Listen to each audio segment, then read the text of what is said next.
This is a quick thought show. So this one right here, um, definitely gonna do a presentation from this book. I don't know who these people are. I mean, they have names to these books, but when I look these people up, I can't find them. I cannot find them. I'm to a point where I don't know if these are real books or these are people who've written stuff and read it out loud. It doesn't matter. They're so good because none of these audiobooks get copyright strike. Not a single one. I don't know if audiobooks don't get caught for copyright strike, but there are. Did I ever get a copyright strike for a book? I think I once almost did get a copyright strike for a book, but that book was on Audible. So, yeah. I just want to just share a thought. I was trying to remember what I was thinking prior to turning on this microphone. Um, you know what? Okay, so I always talk to you guys about like that experience with the fake friend, or the experience of people in your life that are not matching who you are, or the experience in your life where you feel like um you just knew that this person was just nothing that you wanted to deal with. Um you will go against yourself. And see, this is where I stand on telling y'all about other people. Like, I don't like other people's energy around me, whether even if it's somebody who's associated with energy, because I don't really do the word bad luck, but let's just say in terms of this, somebody has just bad luck from their choices. Choices can bring about bad luck. It could be about people around them, a lot of things, right? Because of their choices. I don't like these people around me because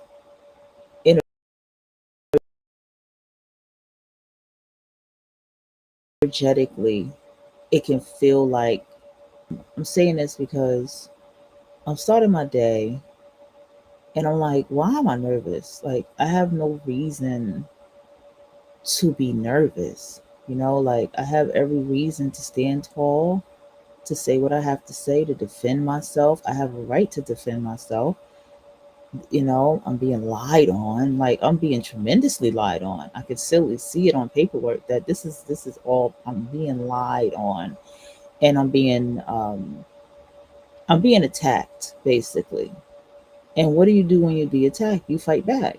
You fight back. As I'm looking at this, and I'm like, I look at everything as a whole, right? Because I do, and I'm like, this energy is not unfamiliar in my life. Like, I was like, this type of energy, these type of people are not unfamiliar. And I had to remember, but people, like, but how these people, how this culture, how they operate.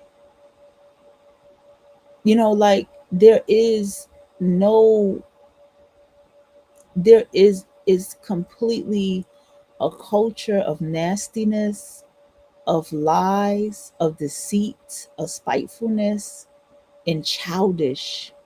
All of these different things had came to me. Um,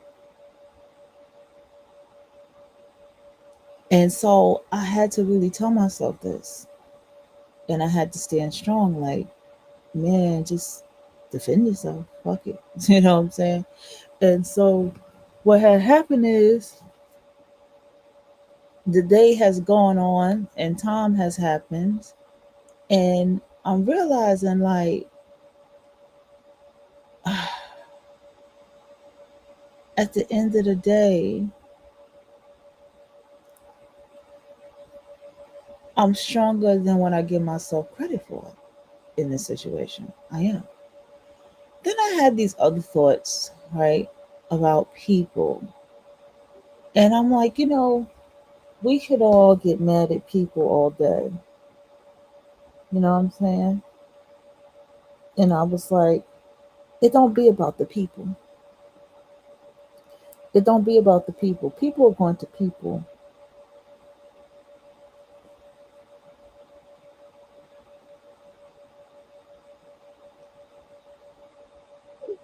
People are going to people, regardless of what level of life or where you're at in life. People are going to people. But it's not about the people. It's about you. It's about the self. It's about what you attract, and it's about what you handle and how you attract it. It's about being aware. It's about knowing and paying attention, knowing this is jealousy, this is envy, this is spitefulness, this is hatefulness, this is insecurities. You have to be able to call it out.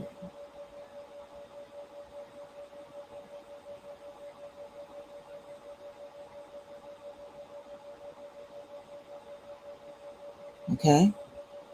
I sat here and I realized, like, when I tell you, I know when I started the Black Woman's Guide at the top of the year, right? And I enjoyed doing that little segment. I said, the world hates Black women. I said that shit. I said that shit. I said the world hates Black women. And it wasn't something I was being spiteful. It had nothing to do with the 92%. It's just something I felt in my spirit, and I knew. I said the world hates Black women. And I knew that if any woman was going to be attacked during these times the most, it was the Black woman. And it was the fault of, and it wasn't, you know what, I can't even put fault, but these mammies fucked it up so bad. Fucked it up so bad.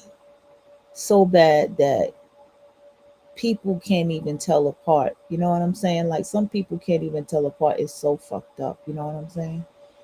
And time is going on, and the divestors is talking about how the Black woman is public enemy number one. You know what I'm saying? That's the term that they use, but I said the Black woman is just hated. I just kept it very blunt. And all of these different things, right? And I always say it's about how you carry yourself and this, that, and the third, and blah, blah, blah. I mean, literally had an old white guy hold the door for me. Kindly, sincerely hold the door for me yesterday. I mean, I'm not pressed by that, but he did it. He ain't have to. And so, um, basically, it's about laws of attraction and energy and how you carry yourself, where you place yourself, who you associate with.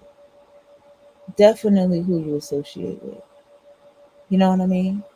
I just sat back and I was minding my business, right? And I was out and about and I was shopping, and I told y'all my shopping story. While I was out, I was like, this person don't like me. And I'm to a point where I'm at a point in my life where I'm like, I'm not trying to figure out no more. I'm not trying to figure out why this person don't like me. I'm not trying to. But what I do, da da da da. Sometimes it's you didn't have to do anything. Sometimes it's who you are. Sometimes it's just who you are can just cause people to just not like you. It's not. It's you can't get caught up with that. Well, what did I do? This, that, and the third. It's like, listen, let me tell you something. When somebody doesn't like you, they don't like you. Some people, you not what they are. You know what I'm saying? You're not what they are. And if that person was to really get to know you, they may really, really, really not like you. You get what I'm saying? Like you like seriously. I mean, that never gonna stop no matter how old you get, bro. It's just you don't like you, don't like you, you know? And a lot of times, sometimes too, it could be little things that don't have nothing to do with you. But see, you have to also be able to tell yourself the truth. I know from what dude is standing next to a woman if she gonna like me or not. I can tell. I can tell from what she got standing next to. Even if she's with a woman, what she got standing next to her, I can understand why.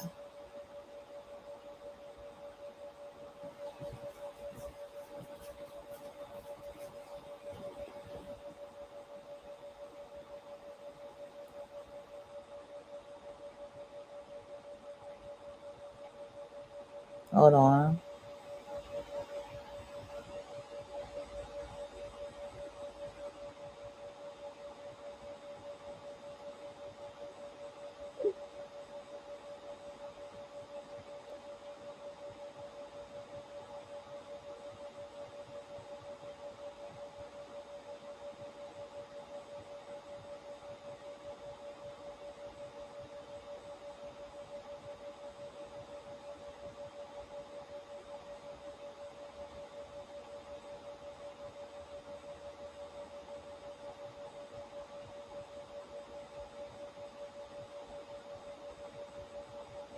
All right. It's not. It's just. It ain't nothing for you to try to figure out. You gotta understand that. And you know, do you understand that when you are coming here and you're reading books like this, right? When you first of all, when you're on a mission, you are on a mission. You are focused, you are concentrated, you are honed in. And like this book is telling you, focus on you until you win. Fight for yourself in silence and focus on you until you win. You know what I'm saying? Like when you're working like that, something and people can pick that up about you, though you're not saying nothing. Something that people can pick up that you're doing more than what you appear to be, though you're not saying one.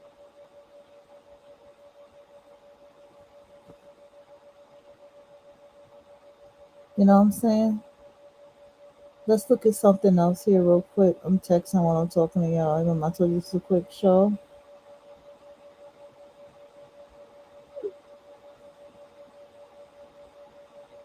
Hold on. She was on.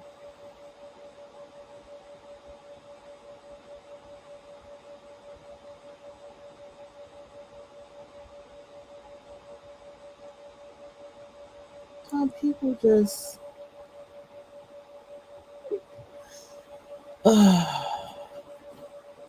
Some people are just. You may like. Can I? Let me tell you something else too. I learned. There's some people that when if you were to get close to them, you may find out that they're more falling apart than you have ever known. You may find out they're codependent. They don't have no self esteem. They don't believe that they look attractive. It'd be like a whole bunch of crazy shit going down in there.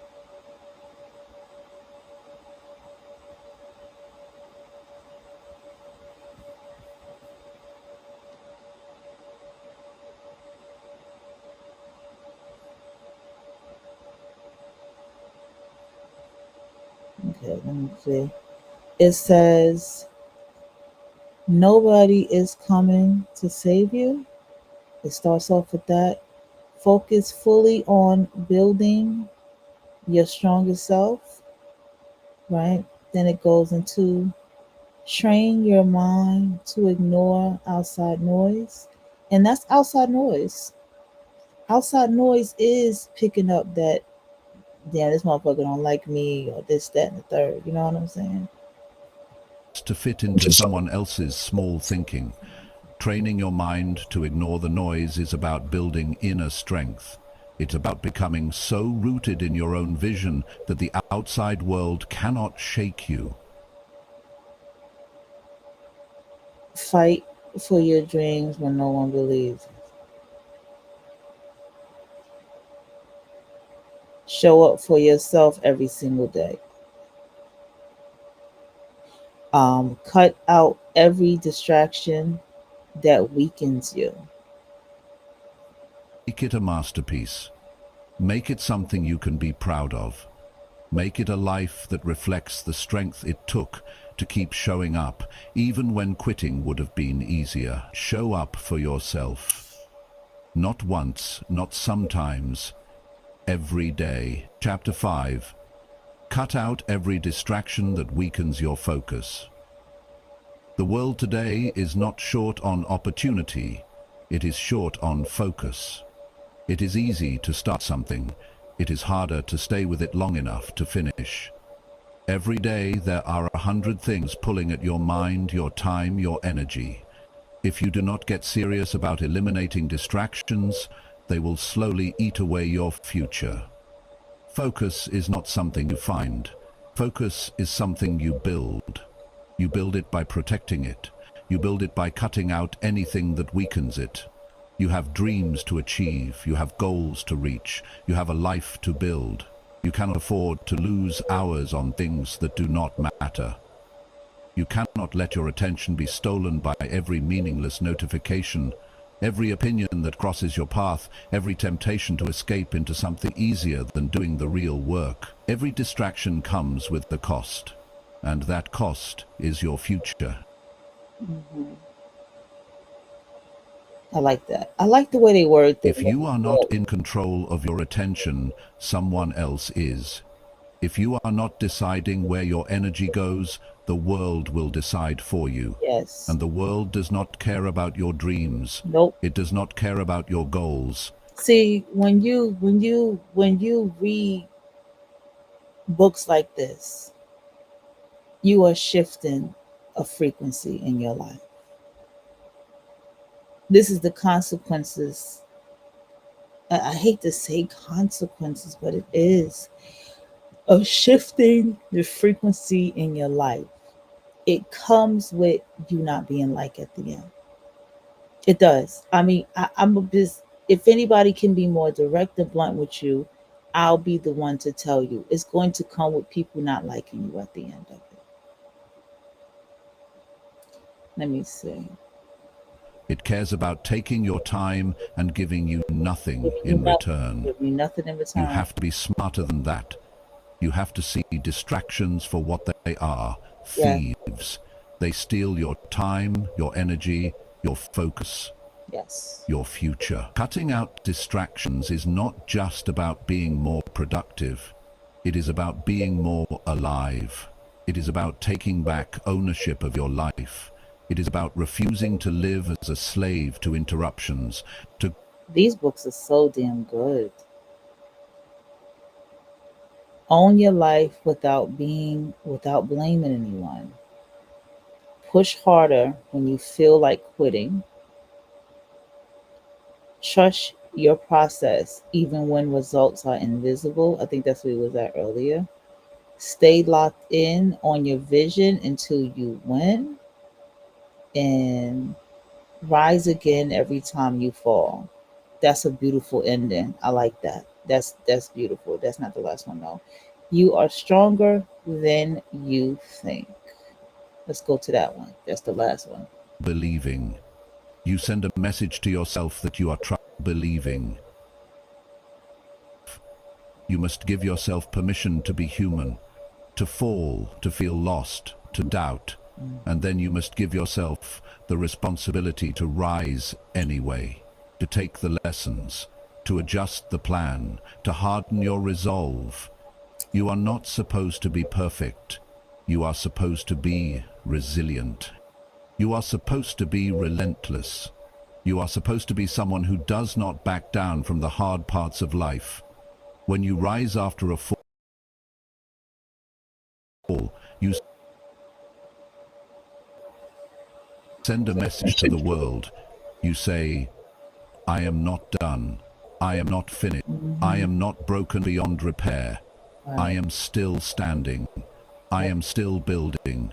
I am still believing. Still You believing. send a message to yourself that you are trustworthy, that you can count on yourself when it matters most, Yep. that no matter how rough it gets, you will not abandon your future. Yep. You are not defined by your falls. You are defined by your rise. You are defined by the courage it takes to stand back up. You are defined by the decision to keep going when quitting would be easier. You are defined by your ability to turn pain into power, setbacks into setups, loss into leadership. Every time you rise again, you build more than your goals. You build your soul. You build a level of grit that will carry you through every future storm. You build an inner fire that cannot be put out by the winds of disappointment. You build a reputation with yourself that says, no matter what happens, I will find my way back. And you got to understand that these are the kind of books that you read. Reading is very fundamental. I mean, it's they have to use another word beyond fundamental. Reading, it can be healing for you. Okay? Reading can be healing for you. Reading can be the very thing that can change your entire world. That's reading. It can change your entire world around.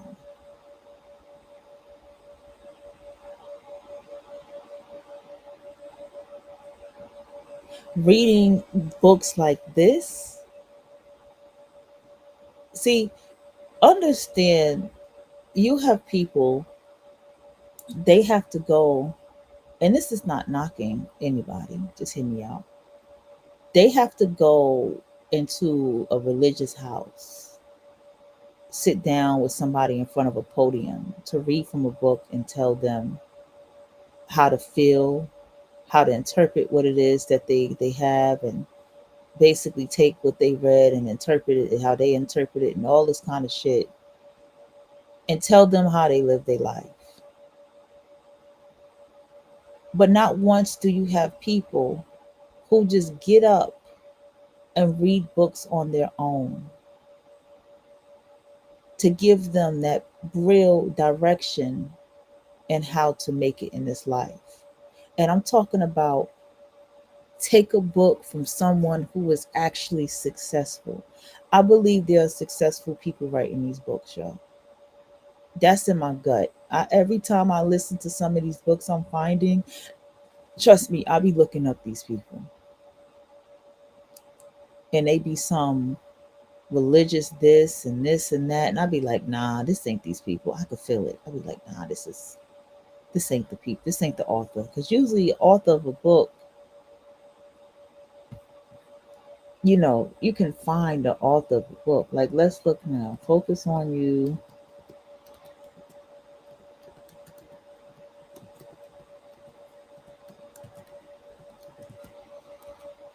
And wasn't and isn't this author like Thompson or something? And all I see is a bunch of, is that Napoleon Hill? Focus on You Until You Win, The Essential Playbook. Trying to see who the author is. Hold on. Marcus Stone. The Essential Playbook for Saying No, Protecting Your Energy, and Achieving Your Goal Guilt Free. And the author name is Marcus Stone. His name is in all caps.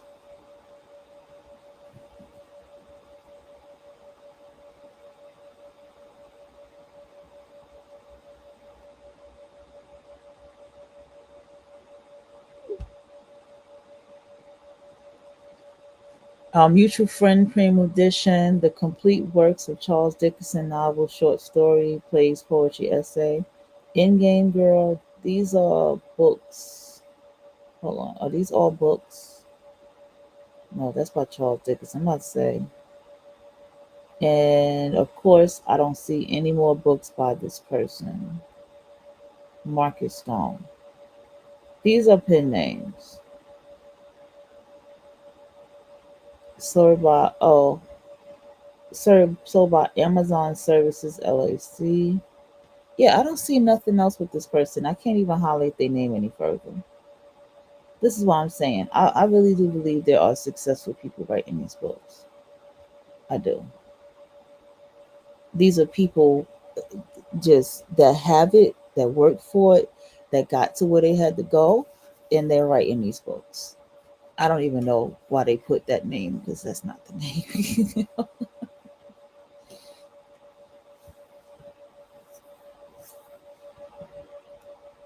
The same way that I get on this microphone and I talk to y'all and I say, ba ba ba ba ba, people, life, situations, da da da da. This is the faith. This is the same way that I feel when when I get on this microphone and share what I share.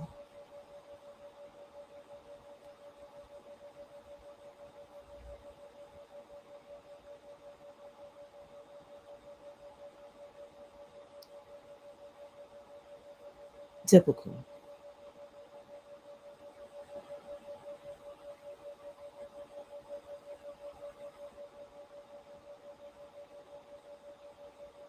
And I'm saying this because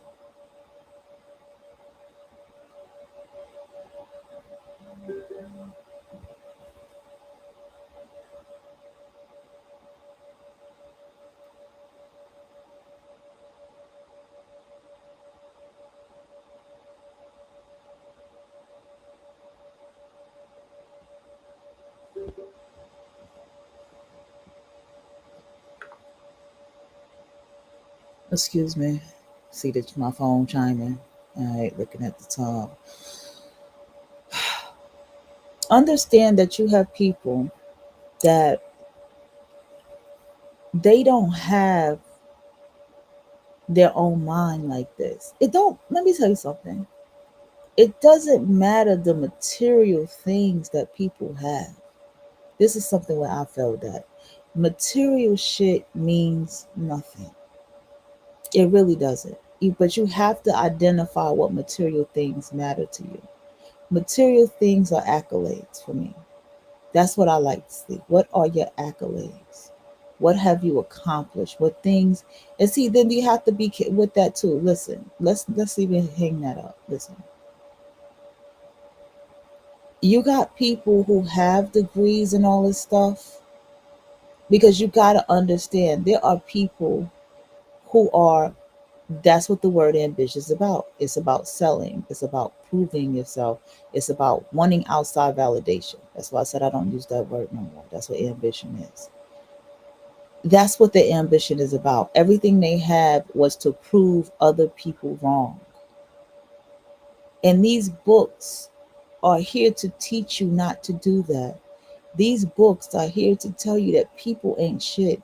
People don't give a fuck. If you think people give a fuck, they don't give a fuck. But you need to give a fuck about you because that's what matters. It doesn't matter what they think, it doesn't matter how they feel. It matters what you feel. It matters how you applaud yourself. It matters how you keep going despite how much you fell. It matters how you work 10 times, 2 times faster, 2 times more because you have to make up time. That's what matters. It doesn't matter if you're sitting here trying to prove, oh, if I don't do it, then everybody was right. If that's how you think, then that means you're going outside yourself to accomplish things. Because who's everybody? Are these people even thinking about you? Probably not.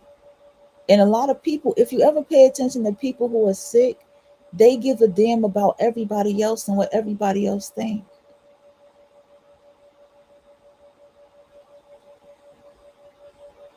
You got to understand that too. They people like you be surprised. Like there are people who really give a fuck what other people think. They really give a fuck.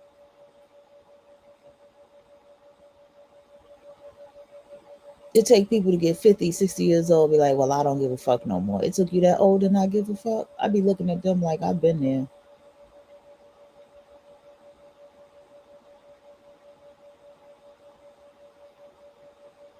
People ain't shit. Slipknot told us that. People equal shit. They really ain't shit. They ain't nothing to care about. People like there's a lot of people they don't like themselves. Like they're walking around this world, they don't like themselves.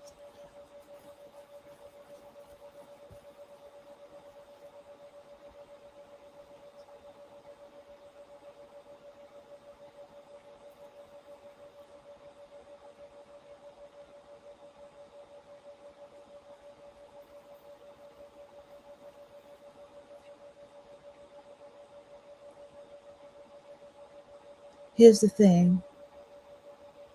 Understand you got a lot of people, they are hurt and they are angry. Okay? Like when I tell you they're hurting and they're angry. In their brain capacity, they don't have the capacity to self reflect, to really look in the mirror at themselves, to do the mirror work. They don't have the capacity to even self reflect enough to realize what they have created upon themselves in their lives. I have a family member like that right now, and I just shake my head at this person because I be like, you just don't see the shit that you have been doing for all these years that have clapped back on your ass, huh? You just don't see it. And they don't see it. And even if they feel it, they won't ever admit it. Do you get what I'm saying? And I mean, that's on them, right? You understand that right now, let's look at the world, the temperature of the world now. People are hurting. But you know what else they are? They are embarrassed. When Kamala did not win, because I voted for Kamala because I just wanted to get my vote in because I was trying to give it a chance because I saw what was coming. I swear to you, I saw what was coming. When he won, I said, y'all gonna regret this. It's gonna be a deep regret for voting for this man. At first, I was considering Trump. I was like, oh, Trump the president. And then when I started listening to him and Project 2025 and I started listening to some shit, I was just like, oh man, ain't nothing good coming from this Republican shit. Ain't nothing good coming from this Republican shit. Ain't nothing good coming from this Republican shit. And when he won and I saw this raggedy ass, dusty white motherfucker all happy that he won, I said, y'all gonna regret it. And I said to myself, I said, I think I said it at work. I said, all them poor people that voted for Trump, they about to feel it. Don't worry about it. You'll see. Something like that along the lines. Like, but said it out loud, felt it. It don't matter. I felt it. And boy, are you not still feeling it now? Are you not still feeling it right now? And the first person that got attacked was who? The first people to be attacked was who? The first people to be have the target on their motherfucking back was who?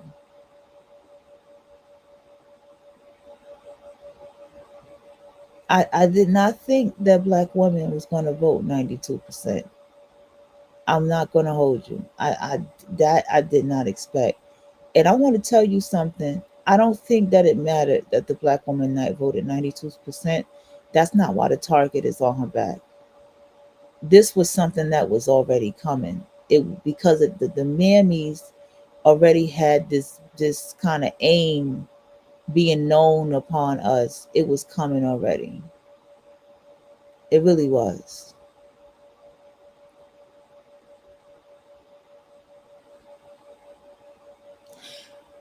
So it didn't matter who was the president. And understand the temperature of what's going on out here is when you are still in your frequency and you're living in this right here and you're living like this, you are not going to be liked living in this type of frequency.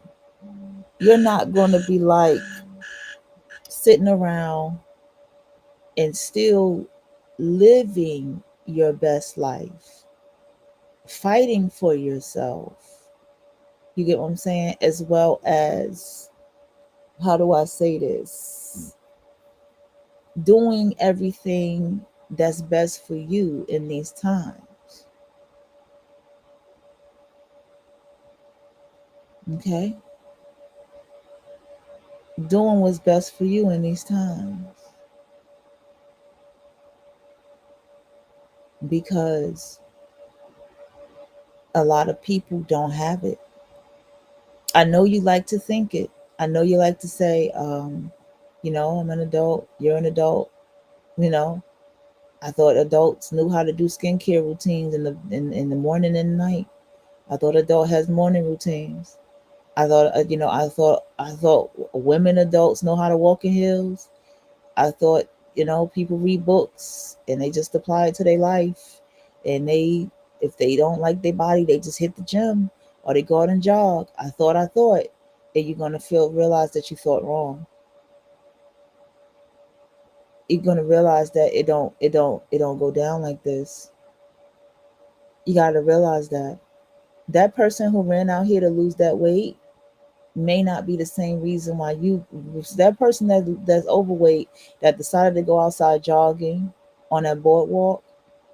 You got to understand that they're not jogging on that boardwalk for the same reason that you're jogging on that boardwalk. And these are things that I know. These are things I had to start learning and seeing as an adult, as a, like, from 20s, 30s, 40s, in life. Like, no, this is not what they do. There's people that complain, say they're fat, say they this, say they that, and they don't do nothing about it. There's people that complain about themselves, talk shit about their own kids, and they don't do nothing about their lives. There's people that get up in the morning and they do things, but they're just existing. It's just something that they've been doing for years. It doesn't mean that there's so much of a morning routine that serves a purpose for how they're going to be for the rest of the day. Do you get what I'm saying? It's like, I'm just doing this morning routine, but this is not how I'm going to be for the rest of the day. Do you get what I'm saying? That's the issue.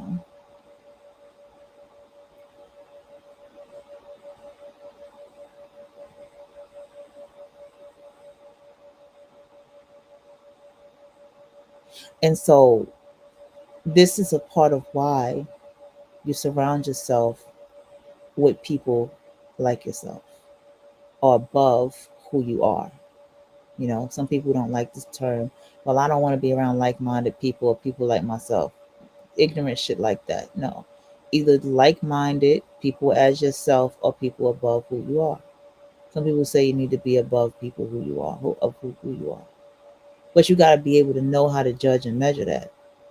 Does it make somebody above who you are because they have a certain type of car and a certain type of house? Or does it make somebody above who you are when you go to a certain event or setting and they're the one speaking and you're in the audience listening? Do you see what I'm saying? But then see, here's the thing about quantum leaping. No one is really above you. You get what I'm saying? But I think you all follow me.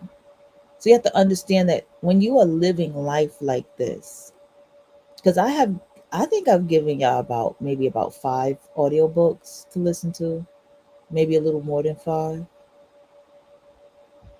and on repeat Okay, and I still have more on the playlist. And I sit here and I go to sleep listening to these audiobooks, and I let y'all come along with me. And I sit here and all these books that I found right here on YouTube that you can find too. And I think I made this playlist public. I'm not really sure. I have to go back and look. That you can go to yourself and just scroll through and just find a book easy for yourself. You don't even have to go search it out or just go to their page. Because I want you all to really comprehend and understand when I tell you only people who are successful and driven live like this. I'm so serious. The young lady I watch, she has a morning routine. She has a beautiful walk-in closet. Beautiful walk-in closet. I have a mini walk-in closet. I can walk in, but it's not like a walk-in closet. You know what I'm saying? And sat here and she has her fits that she wears, and she has a morning routine, and she has the 5 a.m. morning routine actually. And she has her day that she gets up to eat, and this, that, the third, and blah, blah, blah, right? Anyway, you got to understand that this person also gets up and talks about TV shows, symbolism in TV shows, pilots, and shows you of her. Like, this person is busy. That little bitch stay busy, okay? Her accolades can be seen. You got to understand that this comes with a mindset. And people who don't share your mindset can feel some type of way for you being who and what you are. Do you understand you don't have to show it? See, that's another thing I had to learn. You don't have to show it. You can live your day to day life doing your day to day shit and never talk about it. You can get up in the morning and have your routine. You can have uh, your morning routine. You can have your uh what I'm saying, you can have your 5 a.m. shit. You can, whatever time you get up, shit, 7 a.m., 9 a.m., whatever way you start your day. You can have, your little workout regimen. You can have all of these things. And I need you to understand that through having all of these things, someone still won't like you, because they can still pick it up, they can see it. Do you think that when I go to work and I'm losing all this weight and I'm ironing my uniform, and I'm wearing my uniform different, and I'm ironing and steaming my uniform, you think somebody not taking notice of that? Do you think that someone's not looking around and realizing, like, damn, she's steaming her iron, she's ironing and steaming her uniform, something. It don't even have to be the details. It's like something looks different about her, something seems different, and you think they don't recognize that shit?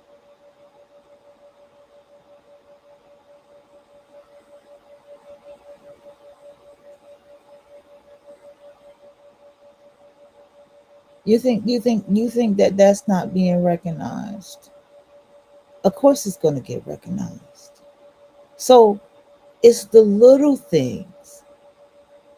It's the little things about you, and you can't falter. Because trust, people will test you. You sit there and you eat your salads and this and that. The next thing you know, they'll be like, "Hey, I cooked this. Hey, I made this. You want to come and get this? Oh, I don't want this. You want this?" They're telling you to test you, and you have to stand in your integrity. You got to stand on yourself and be like, "Nope." Got to be like, "Nope."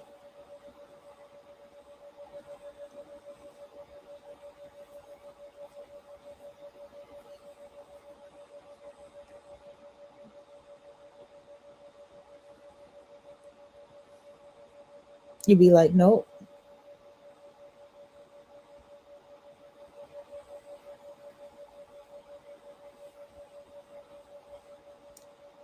because that's what comes with the territory. No matter how silent, no matter how much you say nothing. And sometimes you have to be careful. You may subconsciously want to look like you have no money for people to think you don't have it. You may subconsciously want to hide that you are doing something great with yourself. And I tell you, no, you don't have to hide anything about yourself. That's lowering your frequency too. You don't have to hide. I had my rough jogging pants Japanese look yesterday, and I was just fine in that look. I was just fine. I was like, I got lint on my pants, but yeah, it is what it is. I just walked around. I just went around the neighborhood to get something, and now my ass is home, and it is what it is.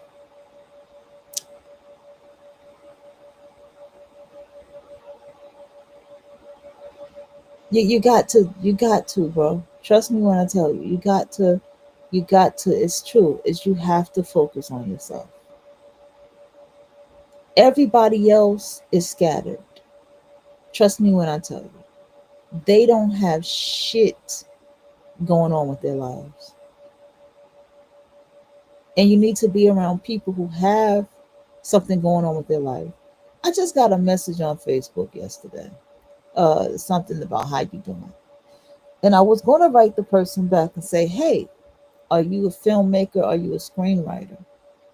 And Facebook would not let me respond to this person. I said, okay, Facebook, thank you for that. Appreciate that, universe. Don't respond to them. And I went to their page and I saw that they sent me the request and I didn't respond yet. And I looked at their page and I saw that they had somebody booked for an acting gig, and it was like, well, welcome such and such to the team. And I'm like, what team? Do you have a movie? Do you have a script? What is this? What is this? What is this? What team? What team? And so I'm looking around and I don't see nothing. Just that, and then other things that I don't remember. It wasn't nothing that grabbed my eye to follow them back.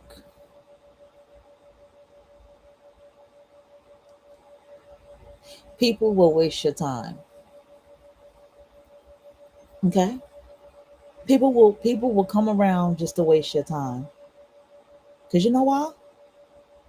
Every person, anybody that I have ever talked to, anybody that I have ever um, talked to, or that is in the industry of work that I do, that is not how they send you a message. As a matter of fact, they email you.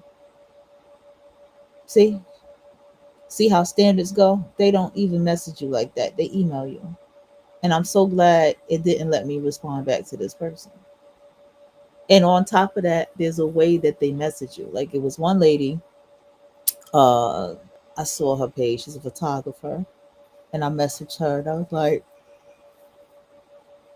happy to have crossed paths with her page, blah, blah, blah. And I forgot what else I said to her. And it was pretty dope. That how she responded back and shit. But I don't remember what I hit her up for, but I had hit her up as soon as we got the friend request, right? So there's a way that people message.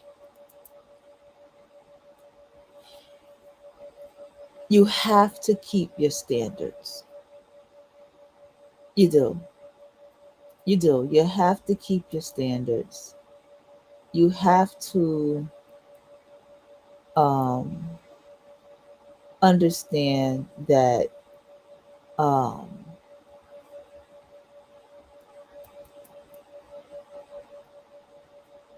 you have to understand that you have to know you and what you want. Nobody else is going to matter. And I'm going to tell you the real ultimate reason why. When you are doing you and you are around people as yourself on a consistent basis, you will never give a damn about anybody else outside of that circle. You have to develop a you can't sit with us mentality. You have to have that mentality. Like, you can't sit with us.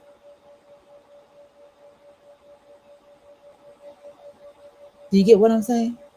Like, you can't sit with me, not us. Excuse me. You can't sit with me, and then you can't sit with us, right? That's what they call it. You can't sit with us. You have to realize, like, can this person sit at my table? If I'm sitting at the head of the table and there's a feast going on, right? I'm a little leery of the word feasting because feast, always ends up being a hostess being a feast, right? And there is a meeting going on, and I'm gathering up a team. Could this person sit at my table? And more than likely, you're gonna find that that person can't be there. You know, your mind, the mind has to go. It's this green ass light, bro. The mind has to go into a place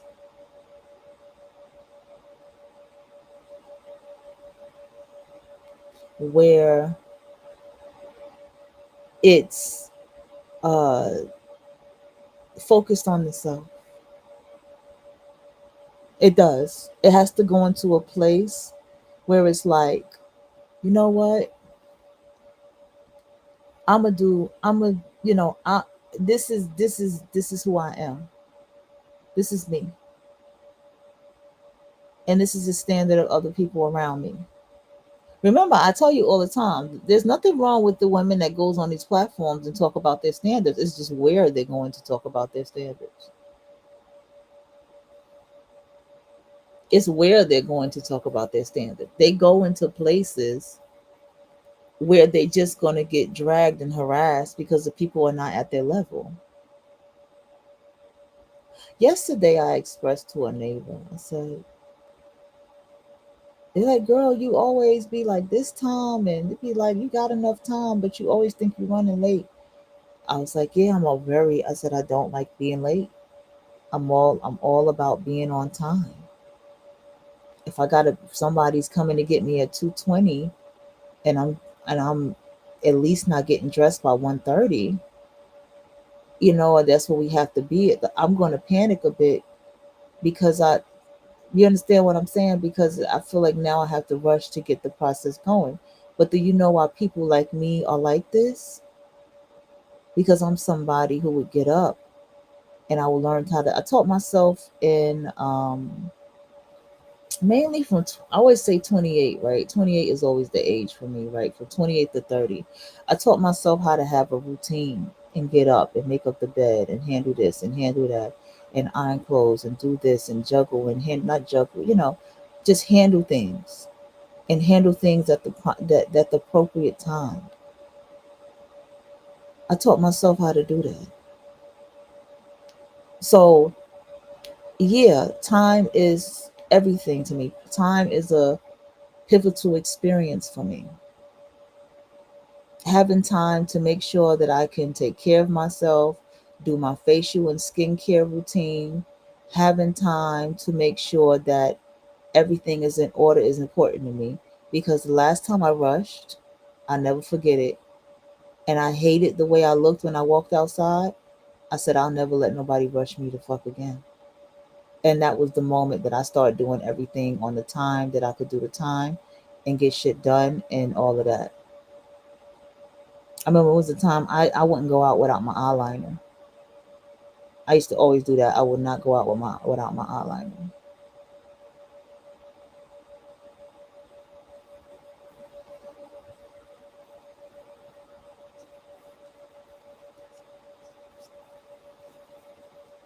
And I'm about to go back to wearing makeup again too. I can't wait to do that again. I'm ready to wear my makeup again. I've been missing that shit. I'm not gonna hold you. Just very light makeup though. Nothing too crazy. Just nice little spray.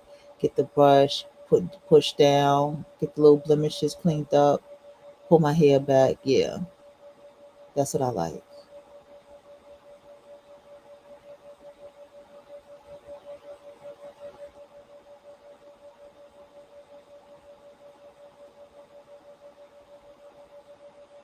Because you gotta understand people. You have to focus on you until you win. People equal shit. You have to look at people and be like, well, is this person doing what I do? Is this person about the things that I'm about? Would this person be at an event that I'm at?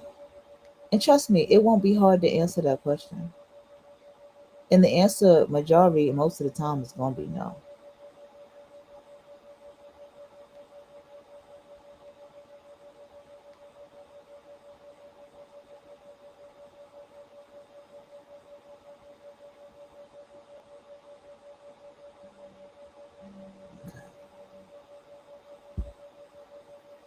How do you know that the answer is going to be no? Isn't that the next question you're going to ask me? Because you know yourself. It's equivalent to the guy on a Facebook page when I was about to hit him up and say, are you a screenwriter, a filmmaker, director? Straight up question. No, he was none of that shit. He's just bothering me in my fucking inbox.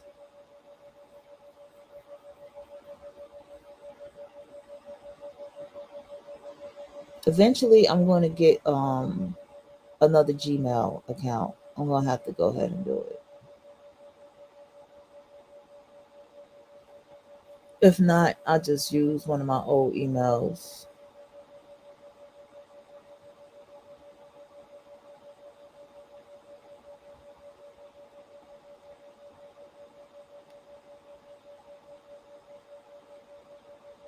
Another thing, you have to keep moving in silence. Sometimes you feel like you want to share something, and you got to keep moving in silence, bro. I mean, it's deep. That moving in silence shit is so deep. It, like I said, when I was like, oh, I can't really eat things too much. I got to eat real small. I realized I shouldn't even have said that. You know what I'm saying? I realized I shouldn't have said that.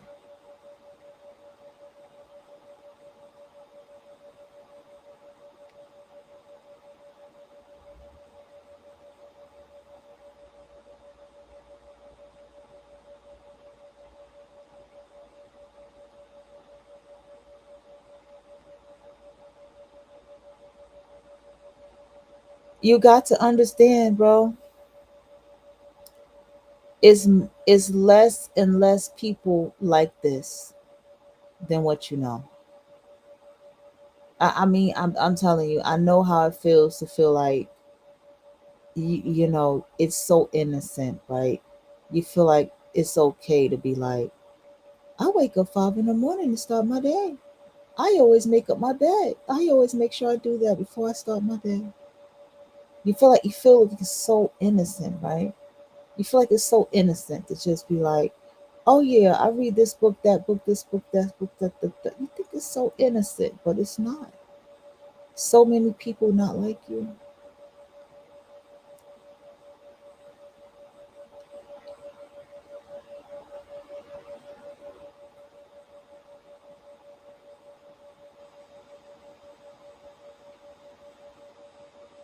Yeah, yeah.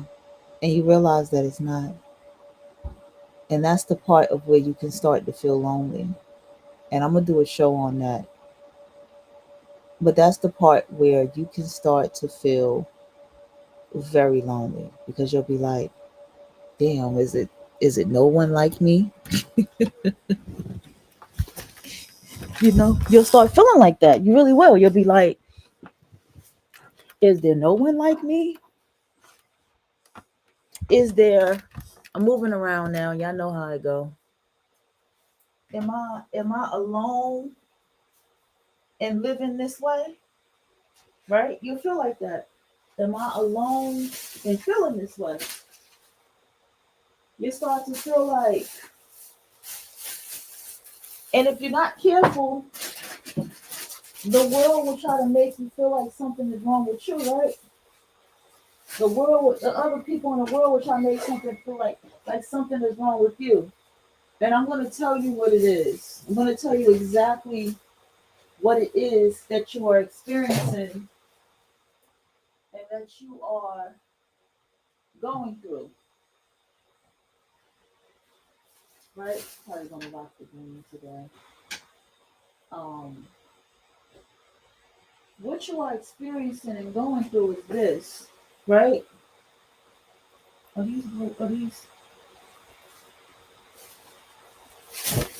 foraging pants? Yeah, these are like business pants. Okay. What you are experiencing and going through is a lot of people, no matter how retarded this may sound to us, because of the mindset that we all share together, you gotta understand that a lot of people believe in the separatism of this person is a celebrity and this person got it easy. This person didn't really have to work as hard for it. They sold their soul to the devil. You gotta understand, people really believe this shit. This person uh just is wicked and they got the things that they got that way. Now, to me and you, that just sounds retarded because clearly from our success studies, these people work very hard to have what they have. We can clearly see that with our eyes, right? These people work very hard for what they have. Shonda worked hard, Lena worked hard. We can see that some of these people have gotten to a point where they felt so bad for themselves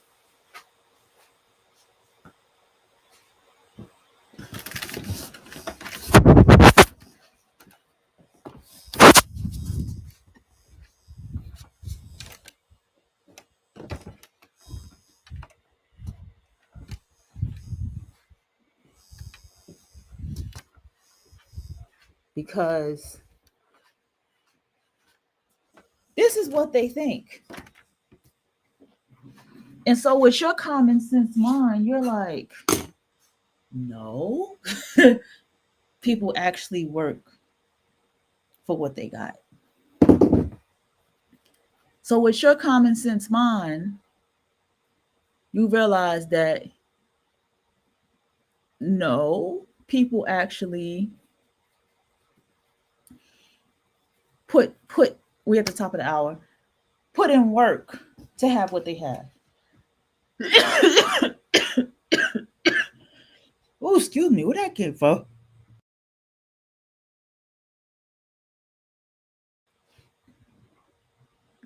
People made choices to have the things that they have. And it didn't all come easy. Even people who have made it through, who have come through nepotism, even the Nepo babies, even they, okay, even the nepotism, even they have to still work for all that they have. Okay? It didn't come easy for the Nepos either. But see, you and I know this already. You got to understand that they don't. They have a very hopeless, helpless, self defeatist attitude. And when I tell y'all certain things, like the teen mom, the teen parent, right? And the mindset of that teen parent and that teen, that it doesn't matter the gender, that teen parent and the mindset that they have, I ain't been wrong yet. I ain't been wrong yet.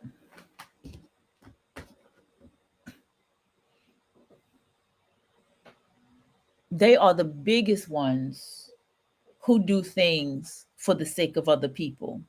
They will buy the biggest cars, the biggest houses, the biggest this, the biggest that. They'll buy the nicest this. They'll go and do this, all to make up for the shame of being a teen parent. They go hard. They go the hardest with all the material shit, all that flashy shit. but no real accolades. And even if they have them, their self esteem is still low. And I haven't been wrong yet about that.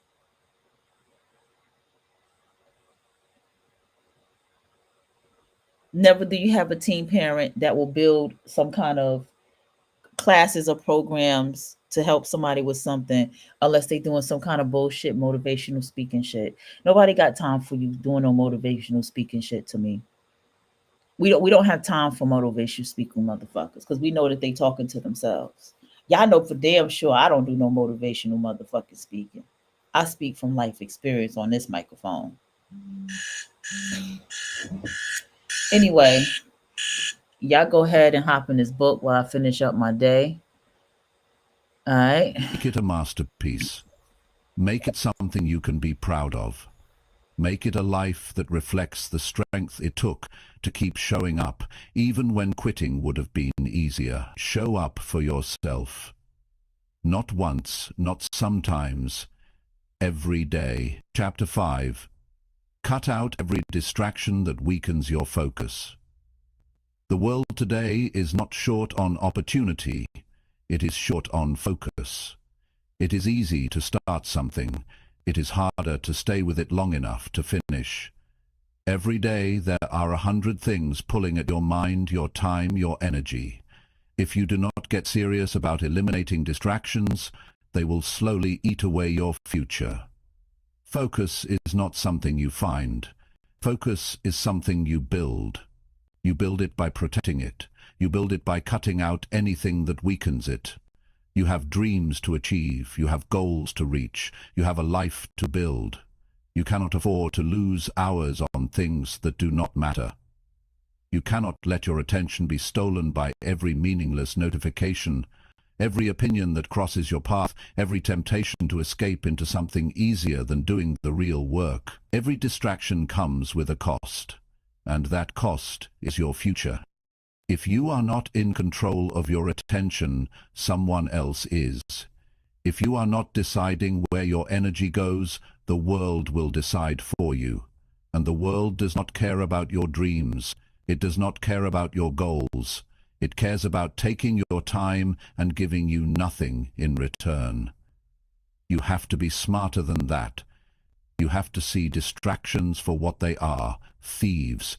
They steal your time, your energy, your focus, your future. Cutting out distractions is not just about being more productive. It is about being more alive. It is about taking back ownership of your life. It is about refusing to live as a slave to interruptions, to gossip, to mindless scrolling, to entertainment that adds nothing to your growth. It is about standing up and saying, "My life matters too much to be wasted." The first step to cutting out distractions is to be brutally honest with yourself. What is stealing your focus every day? Where are you losing hours without even realizing, giving anything back? You cannot fix what you will not face. You have to confront the truth of how you are spending your time. The second step is to create an environment that supports your goals. Your environment should push you toward focus, not away from it. Clean up your space, remove the clutter, turn off the noise, block the temptations. Make it easier to do the right thing and harder to do the wrong thing. You cannot expect to stay focused in an environment built for distraction. You must also protect your mental space. Not every conversation deserves your time. Not every argument is worth engaging in. Not every negative opinion needs a response. You have to guard your peace like your future depends on it, because it does. Every time you get pulled into something that does not serve you, you are losing momentum. If you are giving away pieces of yourself that should be reserved for your real mission. It's not enough to say you want to focus. You have to create a system that makes it possible. Set clear work times. Turn off notifications. Limit your exposure to things that pull your mind away from what matters. Make a real commitment to yourself. If you cannot do it all day, start with an hour. Start with one focused session a day and build from there. Momentum is built one decision at a time. Every distraction you remove is a gift to your future self. Every temptation you resist is an investment in your future strength. Every time you choose focus over ease, you are sharpening your mind, strengthening your discipline, and moving one step closer to the life you were born to live. It all matters. It all adds up. Distractions are not just outside of you, they are inside too. Self-doubt is a distraction, overthinking is a distraction, worrying about what others think is a distraction. Fear of failure is a distraction. You must learn to quiet the inner noise just as much as the outer. You must learn to refocus your mind when it starts wandering toward fear and doubt. You must be able to say to yourself, "This is not helping me," and bring your focus back to your work. Building a life worth living requires more than talent. It requires endurance. It requires the ability to stay with a thing long after the excitement fades. It requires the ability to keep putting in the work when nobody is watching and no immediate rewards are coming. That kind of endurance can only exist if you are ruthless about eliminating distractions. You will have to make sacrifices. You will have to say no to things that others say yes to. You will have to miss out on some conversations, some parties, some trends. You will have to endure the feeling of missing out. But in the end, you will realize you did not miss anything important. You will realize that the only thing worth chasing was your own potential. The truth is, the real battle is not out there. It is in here. It is inside your own mind. Can you keep your eyes on your vision when the world tries to pull you away? Can you stay true to your work when entertainment is one click away? Can you keep moving forward when distractions are disguised as opportunities? That is the test. That is what separates the ones who wish from the ones who achieve. Every time you choose focus, you are choosing your future over your feelings. Every time you say no to a distraction, you are saying yes to your dream. Every time you close a door to something meaningless, you open a door to something powerful. It is not about being perfect. It is about being intentional. It is about being clear on what you are building and fierce about protecting the path that gets you there. Nobody is coming to organize your time for you. Nobody is going to clear your schedule. Nobody is going to make you turn off the noise. That is your responsibility. That is your power. That is your opportunity. To take control of your mind, take control of your focus, take control of your future. The day you decide to cut out every distraction that weakens your focus is the day everything starts to change. You start seeing progress faster. You start feeling more confident. You start waking up with more energy. You start living with more purpose. Because now you are not wasting your strength fighting battles that do not matter. There is no secret to high achievement. There is only applied daily. There is only consistent action fueled by disciplined energy. There is only the relentless removal of anything that tries to pull you off course. That is how dreams are built. That is how lives are transformed. You do not have to be smarter than everyone else. You do not have to be luckier. You do not have to be more talented, but you must be more focused. You must be more disciplined. You must be more determined to protect your time, your energy, your mind. This is your season to be sharper. This is your time to be stricter about what you allow into your life. This is your moment to decide that nothing and no one will pull you away from the future you are building. Cut it out. If it weakens your focus, cut it out. If it steals your time, cut it out. If it drains your energy, cut it out. If it dims your light, cut it out. Your dream deserves your full strength. Your future deserves your full attention. Stay locked in, stay committed, stay focused, because the life you want is on the other side of the distractions you are willing to eliminate today. Chapter 6. Own your life without blaming anyone for anything. There comes a moment when you have to make a serious decision about your life.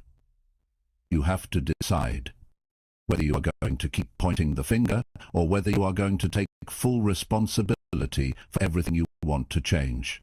Until you own your life without blaming anyone for anything, you stay stuck, you stay powerless, you stay behind. The day you own it all is the day you start taking real control over your future. Blame is easy.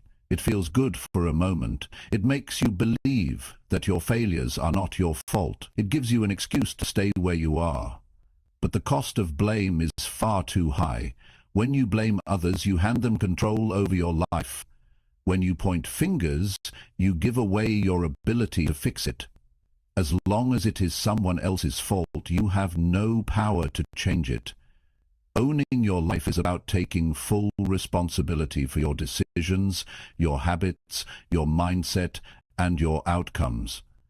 It is not about blaming yourself harshly. It is about recognizing that you have the power to make new choices, starting today.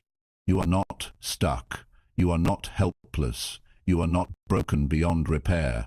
You are simply standing at a crossroads where ownership will take you forward and blame will hold you back. When you stop blaming, you start building. When you stop making excuses, you start creating solutions. When you stop seeing yourself as a victim, you start acting like a leader. That shift changes everything. Suddenly, the obstacles are not final anymore. The mistakes are not the end anymore. They are lessons. They are tools. They are building blocks for the future you are determined to create. It does not matter how unfair your starting point was. It does not matter what setbacks you faced. It does not matter what someone else did or did not do. What matters now is what you decide to do with it. You cannot rewrite the past, but you can shape the future. You can turn every disadvantage into strength. You can use every failure as training. You can let every setback fuel your drive instead of becoming your excuse. The strongest people you will ever meet are the ones who stopped blaming a long time ago. They do not waste time complaining about how hard it is. They do not sit around wishing things were different. They get up every day and work with what they have. They build, they move forward, they focus on solutions. They take ownership over every part of their journey. Taking ownership means facing uncomfortable truths. It means admitting when you have been lazy, recognizing when you have let fear make your decisions. It means seeing clearly where you have fallen short. Not to beat yourself up, but to get better. Real change starts with real honesty. Not the kind you tell others, the kind you tell yourself when no one else is around. Every time you take responsibility for your life, you take back your power. You stop waiting for someone else to save you. You stop waiting for perfect conditions. You stop wasting time hoping someone else will make it easier. You step into the driver's seat. Use life in the direction you want to go. And that is when things start to shift. Nobody owes you your dream. Nobody is responsible for handing you success. It is your job to show up for yourself every day. It is your job to work through the hard days. It is your job to stay focused when life gets messy. It is your job to keep moving when nobody else is clapping. Your life is your responsibility from start to finish. It might not be your fault that you're knocked down, but it is your responsibility to get back up. It might not be your fault that life was unfair, but it is your responsibility to rise above it. It might not be your fault that someone hurt you, but it is your responsibility to heal and move forward. Responsibility is not about fault, it is about ownership.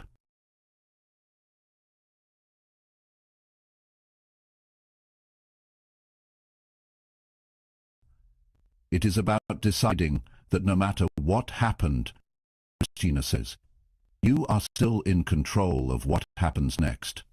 You have to let go of the idea that someone else is holding you back. Nobody has that kind of power over you unless you give it to them. Circumstances are real, challenges are real, but so is your ability to rise. So is your ability to adapt. So is your ability to create a new path forward when the old one is blocked. The people who live powerful lives are not the ones who had the easiest path. They are the ones who refused to let anything outside of them decide their future. They are the ones who owned their strengths, owned their weaknesses, owned their choices, and kept building anyway. They are the ones who realized that blaming never built anything worth having. It is easy to find reasons why you are not where you want to be. It is easy to point to other people, to the economy, to your past, but every minute spent blaming is a minute you could have spent building. Every moment spent making excuses is a moment you could have used to make progress. The cost is too high. The trade-off is too painful. You cannot afford to waste your life blaming anyone for anything. Ownership is freedom. When you own your life, you realize that every step forward is in your hands. Every improvement is within your reach.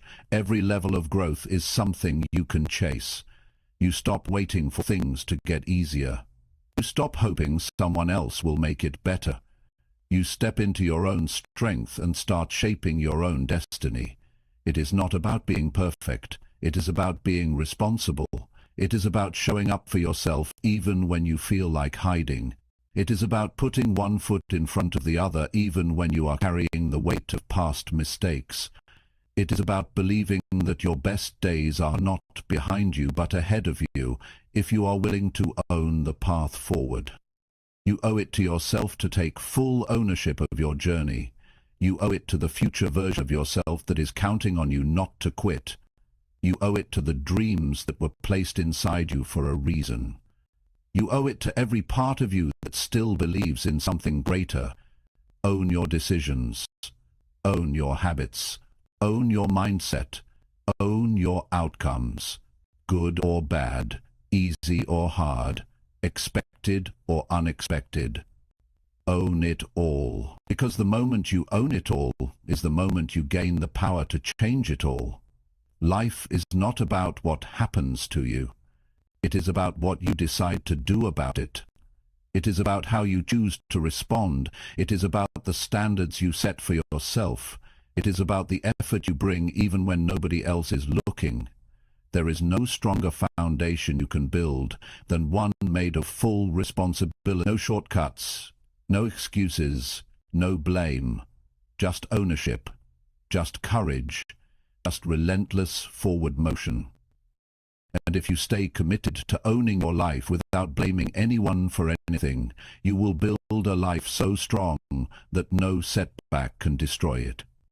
You will build a future so powerful that no outside force can tear it down. This is your life. Own it, live it, build it, without blaming anyone else for where you are, because the power has always been yours. Chapter 7. Push yourself harder when you feel like quitting. There will always come a time when the idea of quitting seems easier than continuing. It does not matter how big your dream is. It does not matter how strong you started. There will be days when the journey feels heavier than your strength. Those are the days that define you. The moments when your future is decided. Because everyone feels like quitting, but not everyone chooses to push harder when it happens. The reason most people never reach their full potential is not because they lack talent. It is because when the pressure comes, they retreat. When the discomfort grows, they look for a way out. When it feels like nothing is working, they believe the lie that says it is not worth it anymore. But success does not belong to those who move when it is easy. It belongs to those who keep moving when every part of them wants to stop. You cannot allow temporary feelings to decide your permanent future. Feelings come and go. Some mornings you will wake up full of energy, some days you will feel tired before you even begin, but your future is not built on how you feel. It is built on how you act when it is hard to act. It is built on the decisions you make when the fire inside you flickers.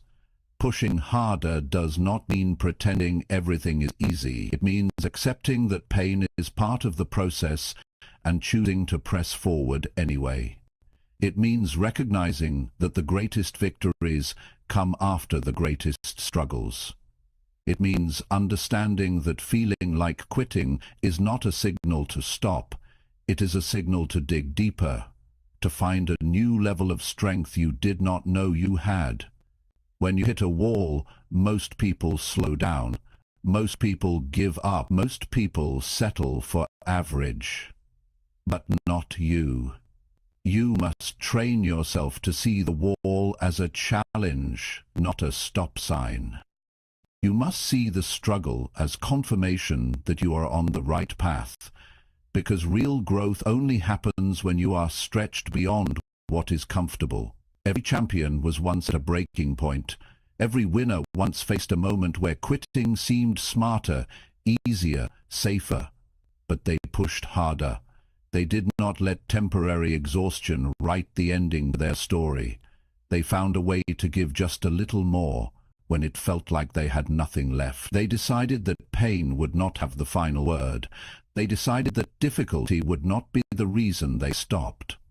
You have to be stronger than the voice inside your head that tells you it is not worth it. You have to be wiser than the emotions that beg you to quit. You have to be loyal to your future, not your comfort. Because comfort will lie to you. Comfort will seduce you into giving up everything you have worked for just to feel good in the moment. And every time you choose comfort over commitment, you move further away from the life you deserve. There is a moment in every great pursuit where the easy thing to do is quit. That moment is the gatekeeper between those who dream and those who achieve. If you can push harder at the moment when you want to quit most, you can push through anything. If you can find the strength to take one more step, to give one more ounce of effort, to hold the line for one more day, you will discover a new version of yourself that is unstoppable. The temptation to quit is loud. It tells you that you are wasting your time. It tells you that it is too hard. It tells you that it is not worth it. But the truth is the exact opposite. If it was not worth it, it would not require so much from you. If it was not important, it would not test you this hard. The size of the struggle is proof of the size of the reward on the other side. When you feel like quitting, step back and remember why you started. Remember the vision that set your heart on fire. Remember the promises you made to yourself when you were full of hope. Remember the future you imagined, the one that is still possible if you refuse to quit now. The reason you feel like quitting is because you are closer than you think. It is because the breakthrough is just beyond the exhaustion, just beyond the doubt, just beyond the pain. You must build the habit of pushing yourself one more step beyond where you would normally stop. You must train yourself to go a little further every time you feel the urge to quit. One more rep, one more page, one more call, one more hour. Those extra moments are what separate the average from the great. Those extra moments are where greatness is born. Nobody will do this part for you. Nobody will push for you. Nobody will save you when it gets hard. This is where you save yourself. This is where you rise on your own strength. This is where you prove to yourself that you are serious about your dreams. And once you prove it to yourself, nobody can take it away. Every time you push harder when you feel like quitting, you build something inside you that is priceless. You build mental toughness. You build emotional resilience.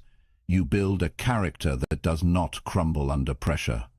You build a foundation strong enough to hold the weight of real success. The people who win are not superhuman. They are simply the ones who kept showing up after they wanted to quit.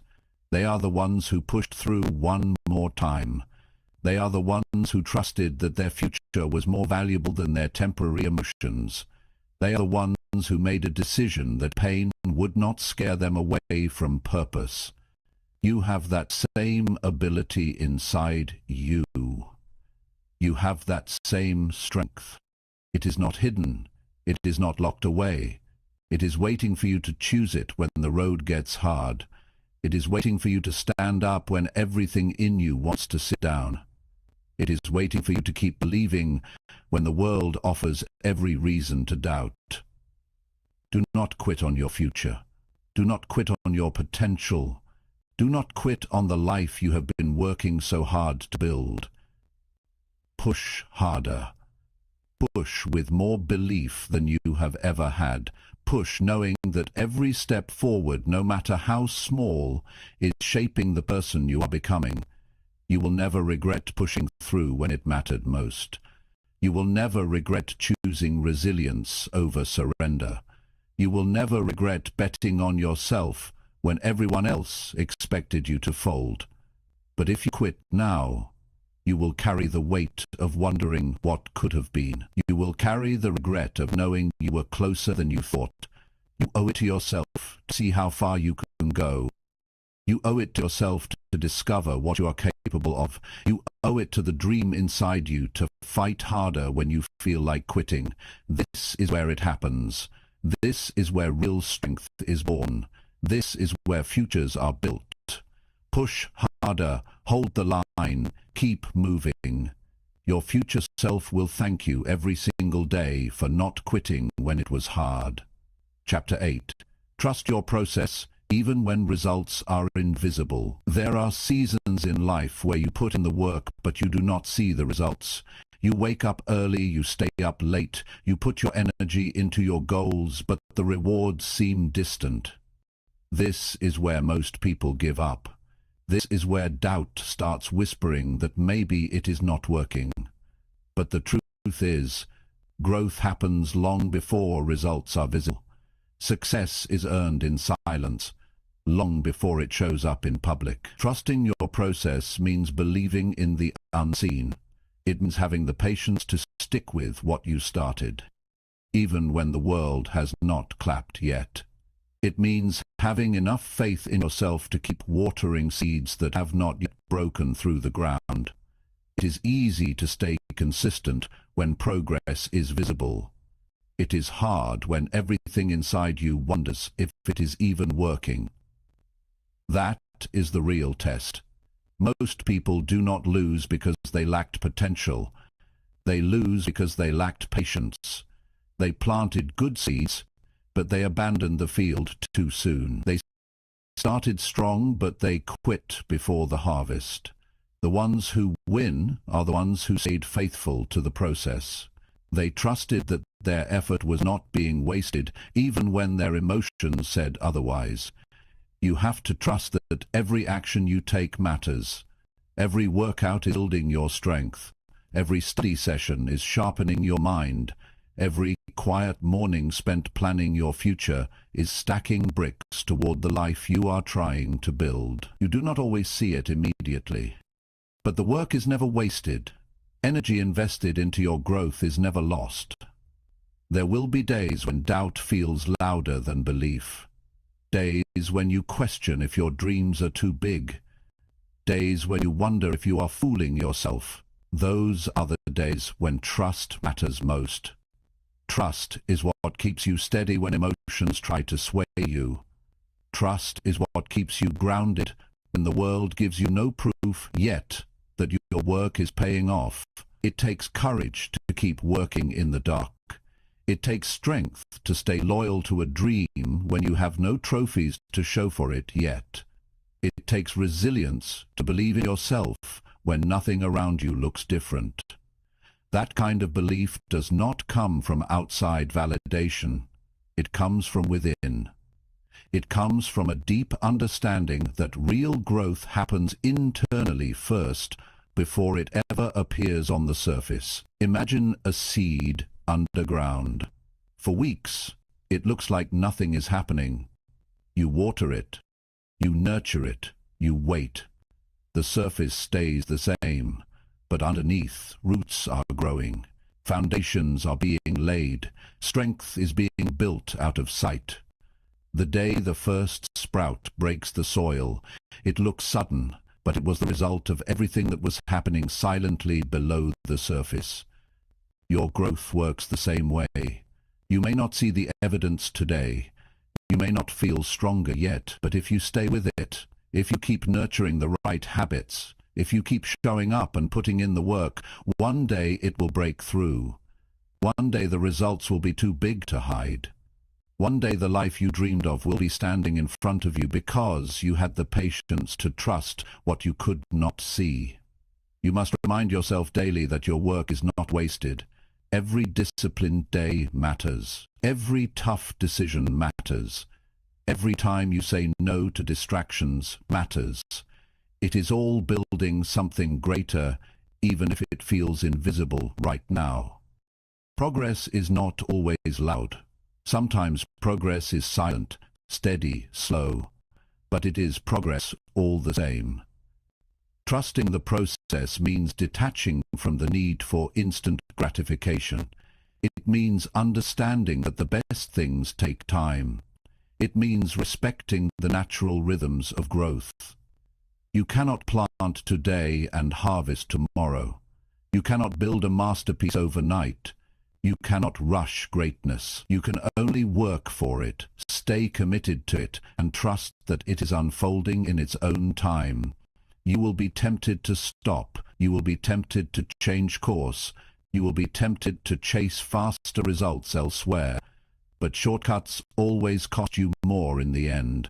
When you abandon the process, you abandon the work that was quietly building your strength. When you start over and over again, looking for faster ways, you lose the compounding power of consistency. Stay steady. Stay patient. Stay locked into the work you know you must do. Let others chase quick wins. Let others jump from idea to idea. You stay loyal to your process. You stay loyal to your standards. You stay loyal to the vision that was placed in your heart. The invisible seasons are where your character is built. The invisible seasons are where your real strength is forged. The invisible seasons are where the foundation is laid, so that success comes, it is built on something that will last. Without the silent seasons, there is no strong harvest. Patience is not passive. Patience is powerful. It is the decision to keep giving your best even when the applause has not come yet.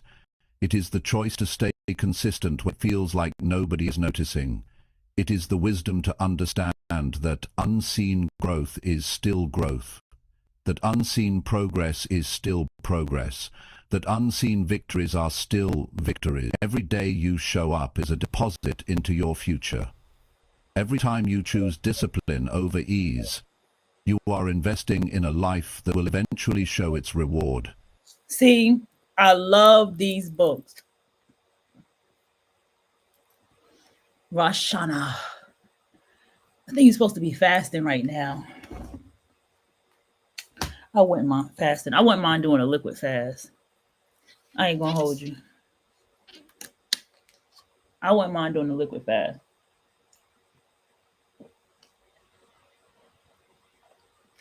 I just feel like having a relaxed morning.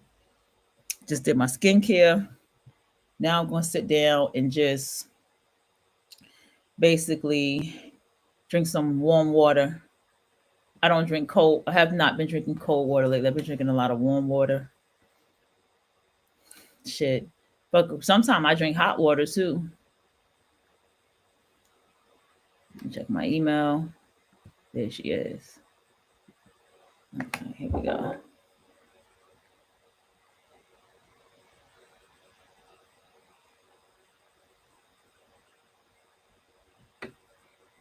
All right, hold on. 1 second. I do want to know that. Okay.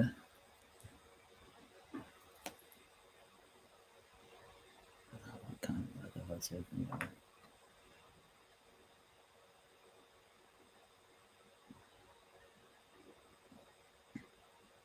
317. Okay.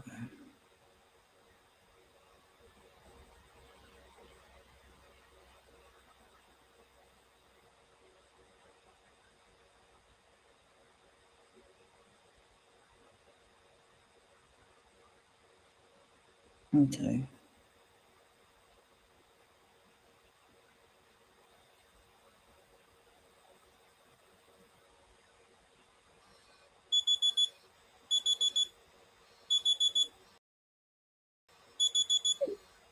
Hold on, y'all. Got a little meeting.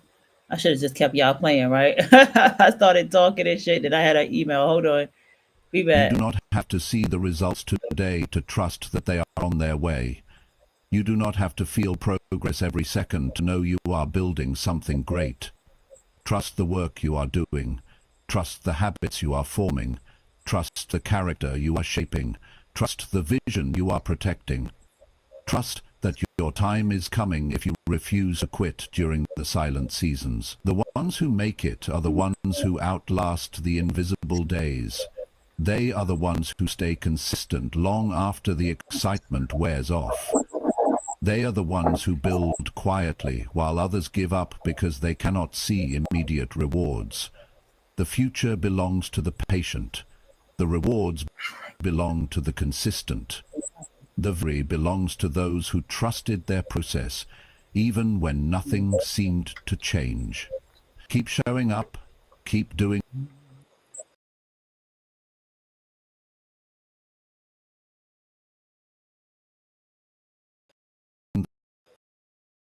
the work, keep believing. Am I muted? Oh, y'all can. Even when it offers no guarantees. Because you are not working for temporary applause. You are working Come on. for permanent transformation. Stay the course. Trust the process. The invisible work you are doing today is building a future real and powerful. One day it will be impossible for the world. 9. Stay locked in on your vision until you win. As always, my computer. When you start something bigger, the world will test you. It will come. Obstacle never expected will show up. It is easy to stay focused when everything is younger than your emotions. You must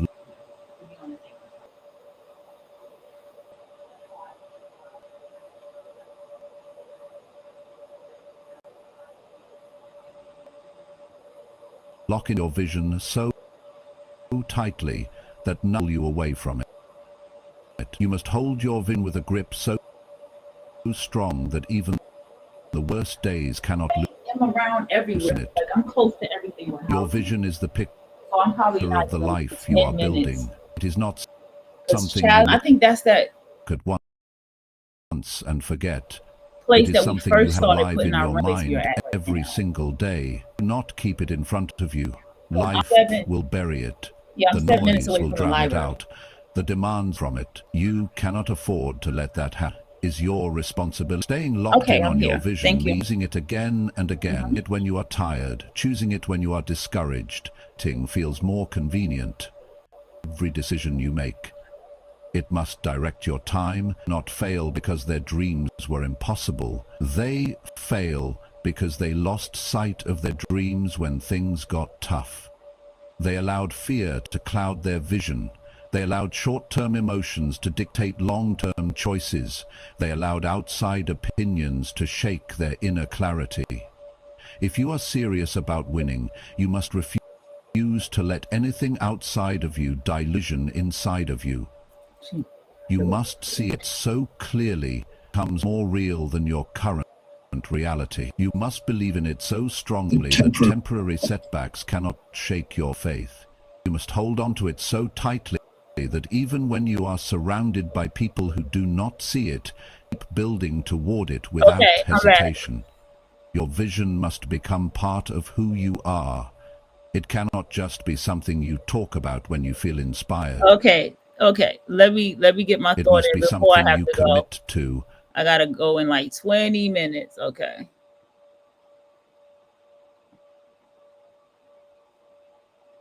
Okay. All right.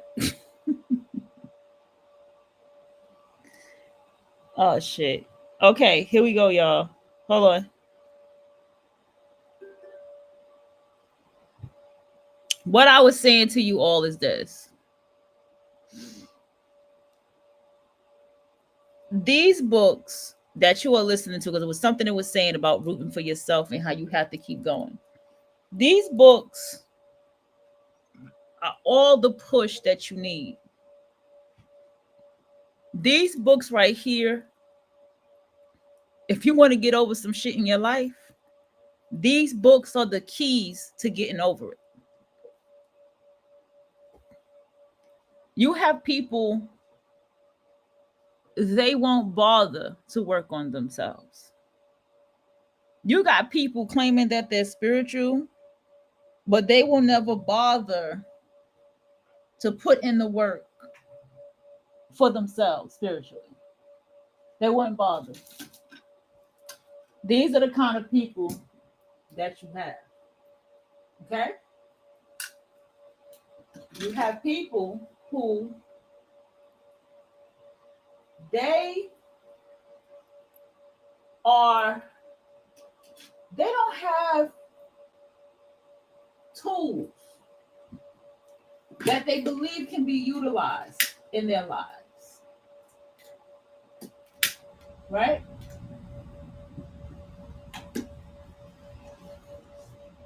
These people, they're not going to do it, basically. Do you get what I'm saying? They're not going to sit here and take the time to even read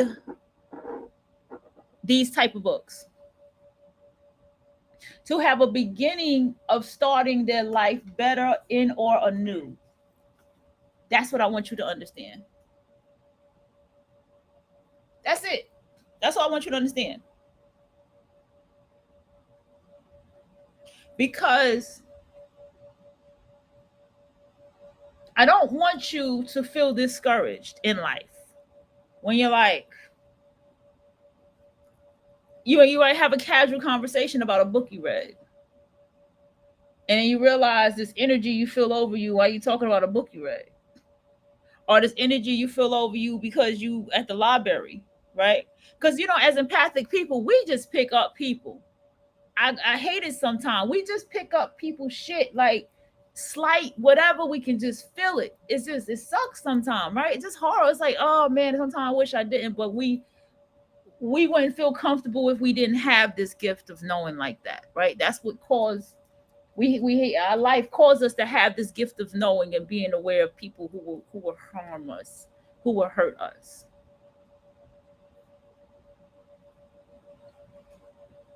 And I'm saying all that to say that I need to lotion my feet. That's what I need to do. Shit. I'm gonna have all this stuff on. Actually.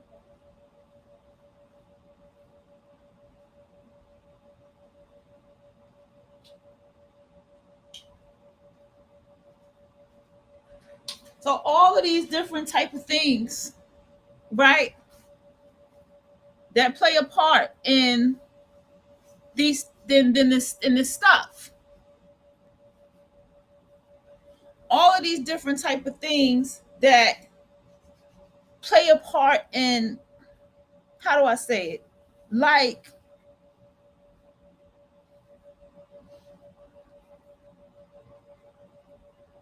it says here, you can't give up.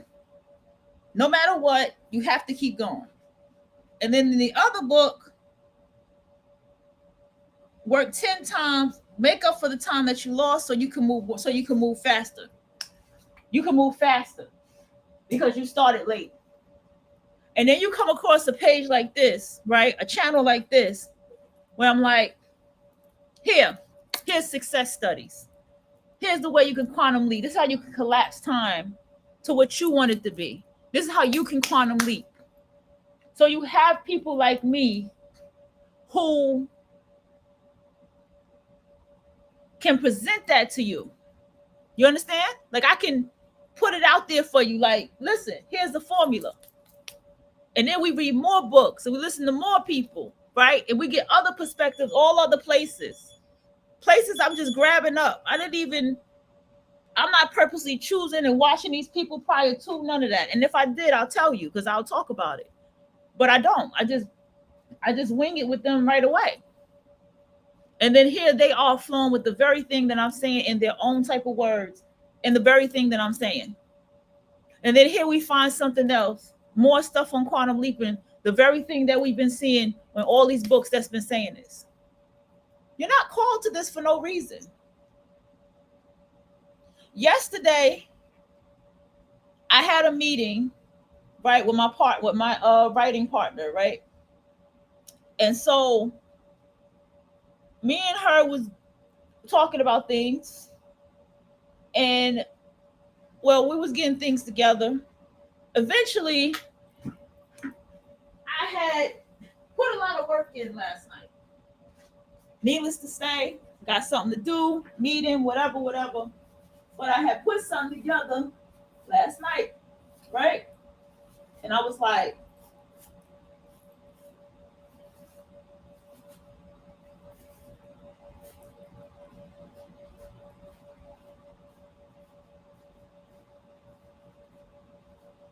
I was putting stuff together, and while I was putting shit together, I was in my flow.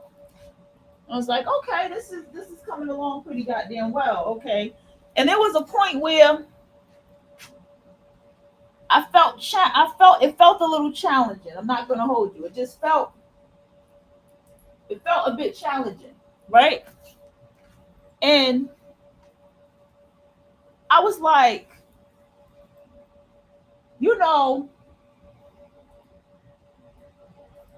because it felt a bit challenging, I still kept going. And I started running back in my head what that TV writer said. You got to rewrite. What Issa Rae said, you got to rewrite. It's all about rewriting. You're going to have to do that. Just get up and just do it again. Issa Rae said, I could be on page 30 and I'll start back again at page 1. I could be on page 60 and I'll start back again at page 1. You just got to rewrite. You just got to keep doing it. It's a part of the process. And so I kept going. And I looked at my notes and I kept going. And I accomplished a lot, and I was proud of myself of what I got done. I could not keep writing because I had to go to sleep. I had to make time to go to sleep to be able to get up right now, like I have now. But I kept going. And then as I kept going, I started recognizing, let me get my charger. I started recognizing, right? 1 second.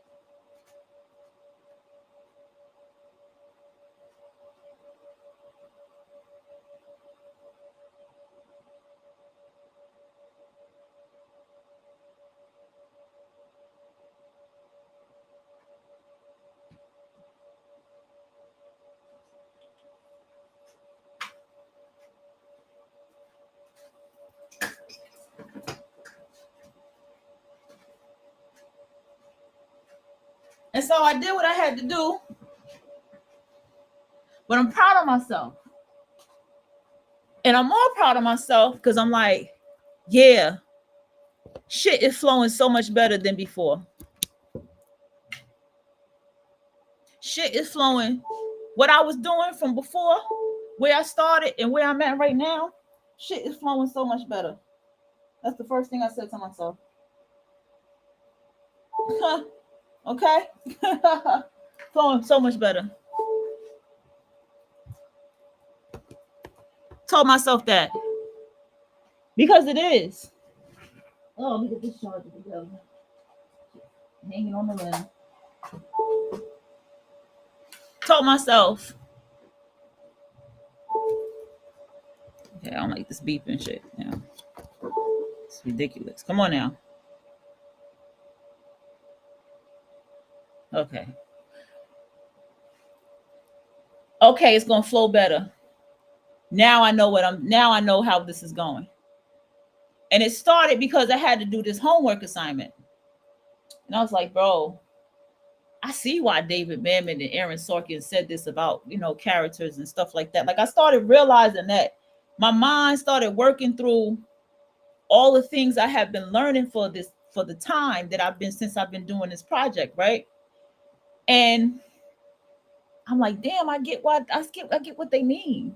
I get what they mean. Like, I can't, like, we all work a different way with our craft, right? And I'm starting to realize how I work with my craft, and I just can't, like, I can't per se work like this. I can only work like this if there is a significant character that maybe I just need to go ahead and tell their backstory for a reason, because it shows a purpose from when I first did the book. Then I have a backstory for them. But everybody don't have this same type of backstory with my characters. Their stories tell as I write, as I go along. I don't really have it like that. And so as time goes on, right, and I'm doing this project and things is flowing, I feel more happy inside myself. And I feel more happy inside myself because I'm like, look, now I know where I'm going. Now I know how this is structured. Now I see how it flows. And I'm doing all this by myself. I had one meeting with my writing partner. We talked. She understood. She was clear on understanding things. She asked me questions. I didn't get frustrated with her questions. I just made sure that I was answering the questions properly and that she was, you know what I'm saying? So she can flow with what I was talking about. And that's it. And that's it. And because of that, I went back, started my thing again. And I was like, yo, this shit really works.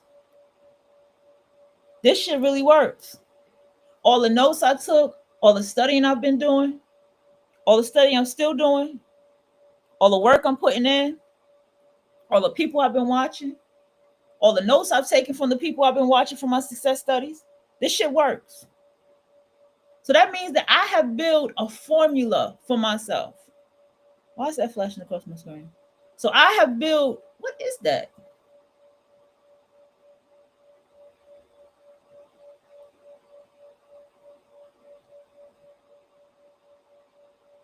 I built the formula for myself. Isn't it Mercury retrograde? I think it is a retrograde. God damn it. Fuck. And this formula that I have built for myself is working for me. So I say all that, build your formula. Build your formula for yourself. Build what works for you. Let me write this down.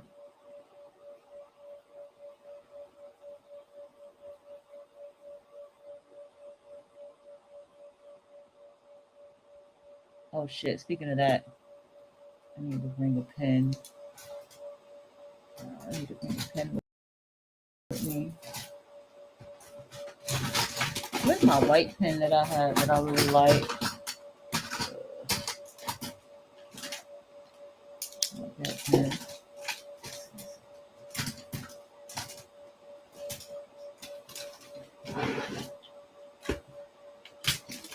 So here it is. Okay. You build a formula for yourself that works for you. You understand? You build something that is going to take you to that next level so that when you work, so that when you create, it goes on and on and on and on and on and on and on. so that you flow. But whatever it is that you're doing, that you flow, so that your focus and concentration is not hard. It won't be hard to not pick up the phone. It won't be hard not to turn the phone off at a certain time and only respond if it needs to be responded to. It won't be hard.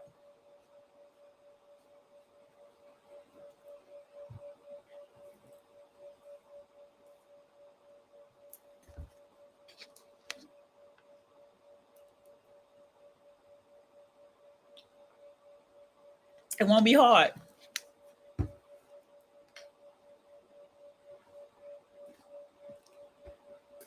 It won't be hard to understand in them times when you get stuck, because you'll have a reference of those times for when you get stuck.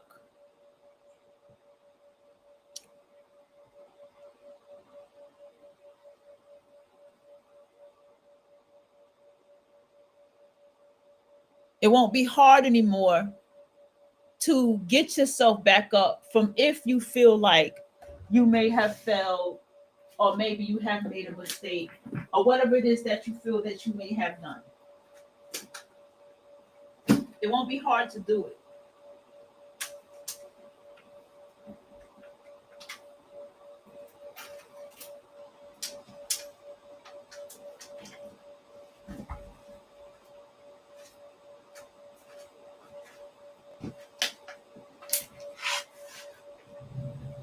And then it won't be hard for you to care about anybody outside yourself. It won't be hard.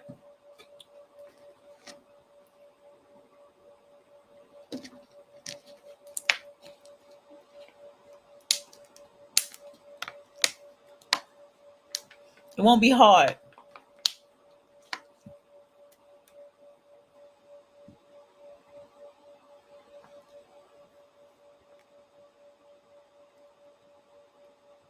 Oh shit. Why does this keep happening to me? Now I can't get back to my damn screen because I clicked on this. Hold on, y'all. Why is everything so frozen on my computer? What's going on? It seems like this fucking, I haven't gone through this. It seems like I go through this when I do this damn air fan machine shit. If I don't do this air fan machine shit, I notice that my computer don't get stuck. Unless it gets really hot, then I have to use it. Other than that, I gotta figure something out. I don't like this shit. All right, let me just get ready because I know it's probably gonna be time to go soon. Understand too that when you get in a place where now you go outside, you're not gonna care about anything else. You're not gonna care about anything else but what you got going on. Okay? You anything else but what you got going on. You're not gonna care about anything else but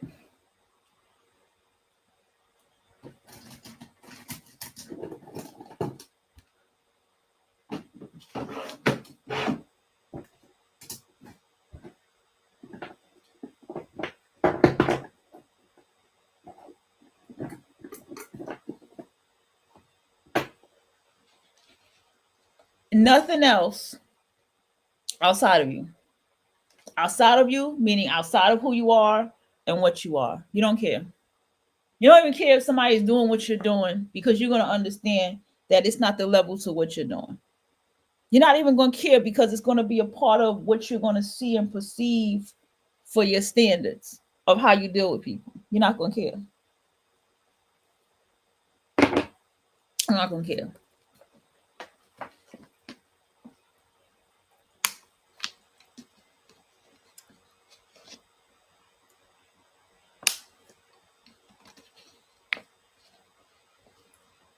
I'm not going to care.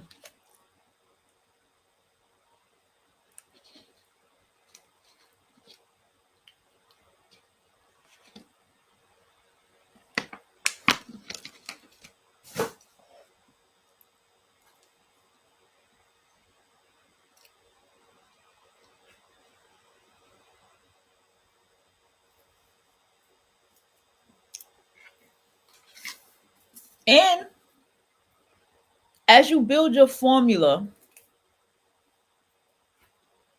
you won't want to share it. You'll want to keep it precious to you. You know, you want to keep your formula precious to you.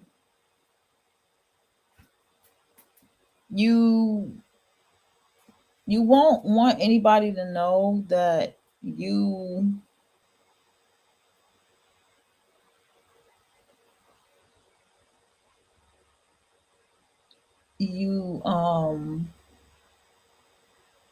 what you know. And it's also, it's not even that you don't want to give away your power. You don't want to give away your energy. You don't want to give away what fuels you. Because you have to look at it as your formula is what fuels you. Your formula is the very thing that keeps you going. Your formula is the very thing that is having you in a space of,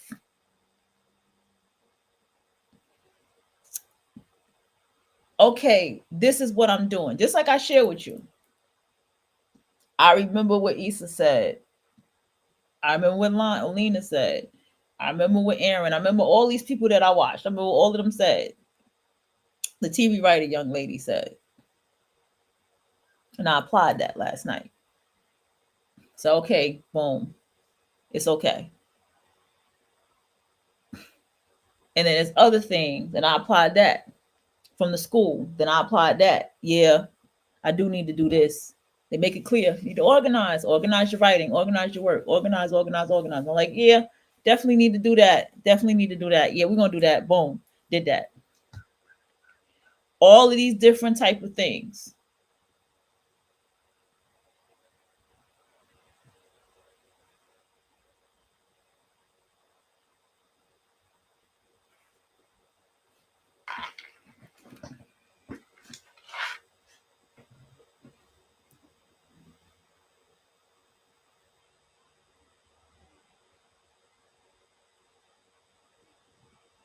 All of these different type of things.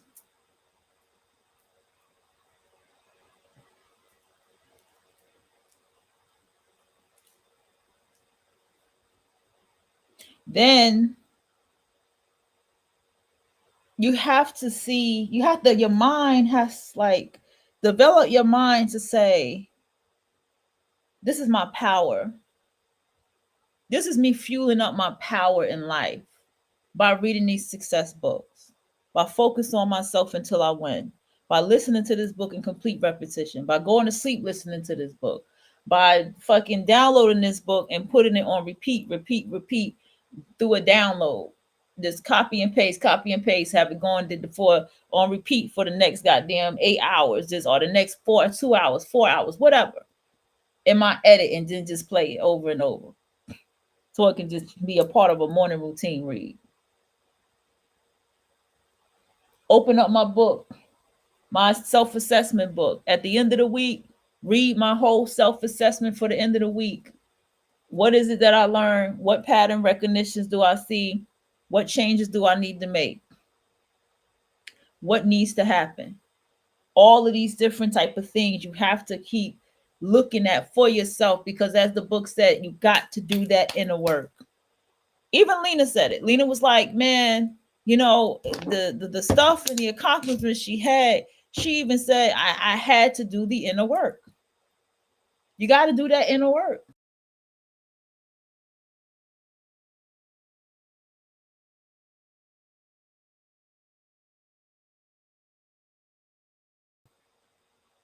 There's no way around. Self-reflect and look at yourself. There's no way around that shit. And these are the things. My connection is acting up. And these are the things to note. Okay? These are the things to pay attention to. Okay? Because when you do the inner work, I found for myself that my body feels lighter. When I realized what anger is, when I really sat down and saw what anger was, when I saw that anger was the core of mental illness, depression, bipolarisms, all this stuff, that anger was the core of all that. Everything, anger, all of it was anger. When I saw that anger comes from hopelessness and helplessness, this is what pushed me to these books. What do I feel helpless about? What do I feel hopeless about? What? And I had to be honest. What do I feel helpless and hopeless about? I was like, oh, helpless is such a word that I hate. I hate that word. But what do I feel so helpless about? What do I feel so hopeless about? And I had to face that reality about myself. I had to. I said, damn, what do I feel helpless and hopeless about? And I had to face that reality about myself. That's the inner work.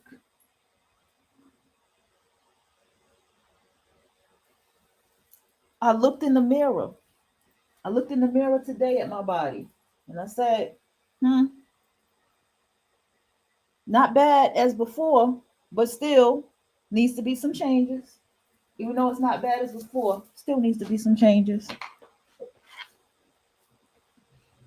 But I'm not going to beat myself up about it, because I could have wore my shirt and my look a different style, but no, I'm not going to feel no type of way about it.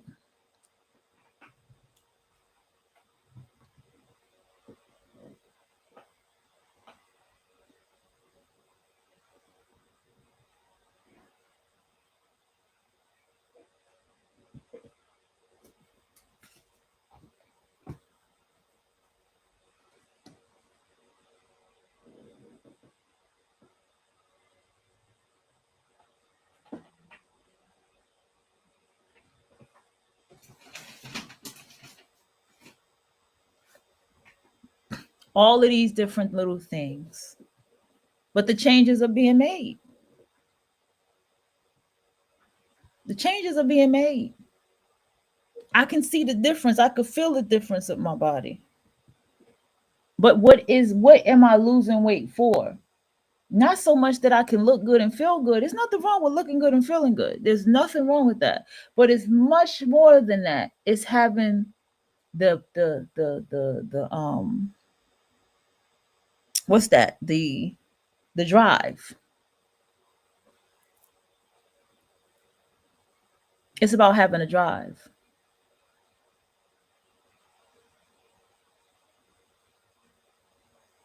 It's about having the stamina when I have to pick up things and I have to move over here and I have to move over here to have that stamina. What if I have to go? What if it requires me to go up and down steps because the elevator is broken? I think like that. Stamina, drive, the strength. What if I have to lift stuff up by myself? I got to have the strength to do that.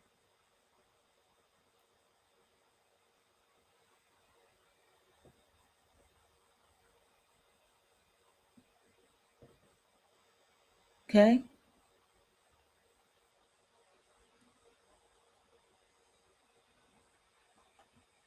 It's that shit.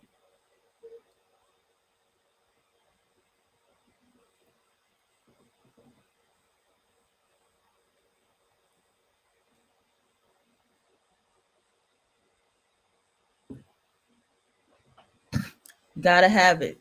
I gotta have it. That's what's important to me. Having more strength to do things that require me to be strong, because that's the part of time that I lost. I could have been worked out. I could have been had a fit body. I could have been had a fit body because I would have started my workout journey way in my 20s. I would have been had a body that can motherfucking handle a cardio and shit like that. I would have been had all of that. My body would have been able to handle all of that. Right. If that's the one thing I know I should have kept at, was working out and keeping my body together. That was the one thing right there.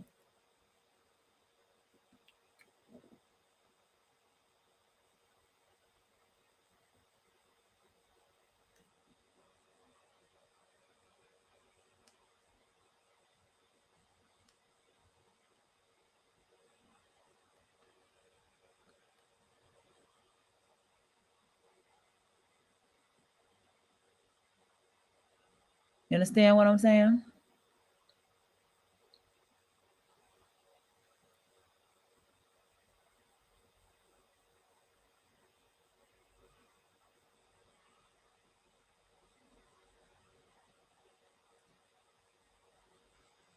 The thing is too that I see.